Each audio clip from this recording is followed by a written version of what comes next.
Pernah kepikiran nggak sih, setiap kita berbuat baik, apakah itu pasti dihitung sebagai pahala sama Tuhan? Kelihatannya pertanyaannya simpel ya, tapi jawabannya, wah, ini fundamental banget. Yuk kita coba kupas tuntas bareng-bareng. Kita kan sering ya lihat orang-orang terkenal, tokoh-tokoh besar yang kayaknya nggak ada capeknya berbuat baik. Mereka bangun ini, nyumbang itu, benar-benar mengubah hidup banyak orang. Coba deh kita lihat beberapa contohnya.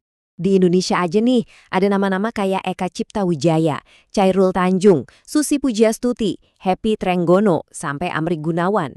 Kontribusi sosial mereka tuh luar biasa banget, kita semua tahu lah ya. Nah, kalau kita lihat ke panggung dunia, ada Bill Gates yang ubah dunia kesehatan, Warren Buffett yang nyumbangin hampir semua hartanya, gila kan? Terus ada Oprah, Malala, perjuangan mereka itu dampaknya terasa banget ke seluruh penjuru dunia. Belum lagi tokoh-tokoh ikonik kayak Nelson Mandela, Angelina Jolie, bahkan inovator kayak Elon Musk. Mereka semua melakukan hal-hal yang dampaknya, wow, besar banget. Kebaikan yang benar-benar nyata.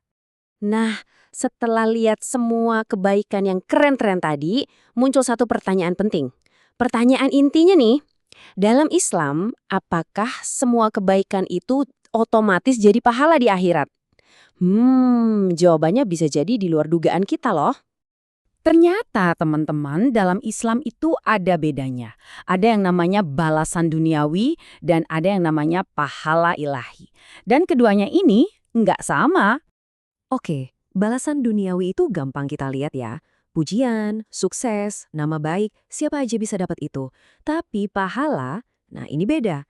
Ini adalah ganjaran buat di akhirat nanti dan sifatnya eksklusif. Nilainya itu tergantung sama satu syarat yang super krusial. Jadi apa dong syaratnya? Kunci yang bisa membuka pintu pahala itu apa sih? Yang membedakan antara amal yang cuma dapat balasan di dunia sama yang dapat balasan sampai akhirat? Jawabannya cuma satu kata. Niat. Ya, niat. Jadi bukan soal apa yang kita lakuin, tapi kenapa kita ngelakuin itu. Niat itu ibarat mesinnya, penggerak di balik semua perbuatan kita. Motivasi terdalam di hati kita. Dan ini bukan sekedar opini atau tafsiran ya. Pentingnya niat ini tuh dasarnya kuat banget. Dari salah satu hadis paling terkenal dalam Islam. Hadis yang jadi pondasi semua amalan kita. Bunyinya gini, ini dari hadis riwayat Bukhari dan Muslim.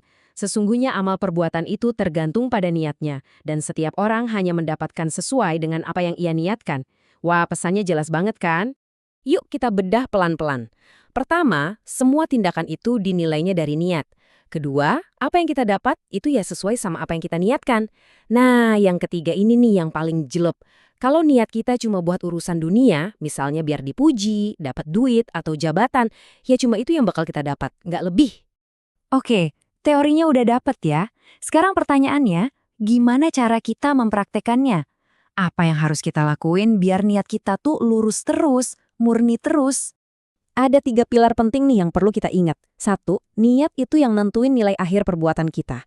2, niatnya itu harus ikhlas, murni, tulus, hanya karena Allah. Dan yang ketiga, kita harus bersih-bersih niat, jangan sampai tercampur sama keinginan buat dipuji atau dapat imbalan duniawi. Jadi intinya bukan berarti kita harus berhenti berbuat baik ya, sama sekali bukan. Justru ini soal gimana cara melipat gandakan nilainya. Dengan meluruskan niat kita bisa dapat dua-duanya. Balasan baik di dunia, plus pahala yang abadi di akhirat. Keren kan? Jadi kayak investasi dunia lah akhirat.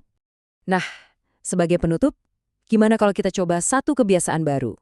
Setiap kali mau berbuat baik, sekecil apapun itu, coba deh berhenti sebentar, tanya ke diri kita sendiri. Sebenarnya apa sih niatku? Semoga ini bisa jadi pengingat buat kita semua ya. Terima kasih sudah menyimak.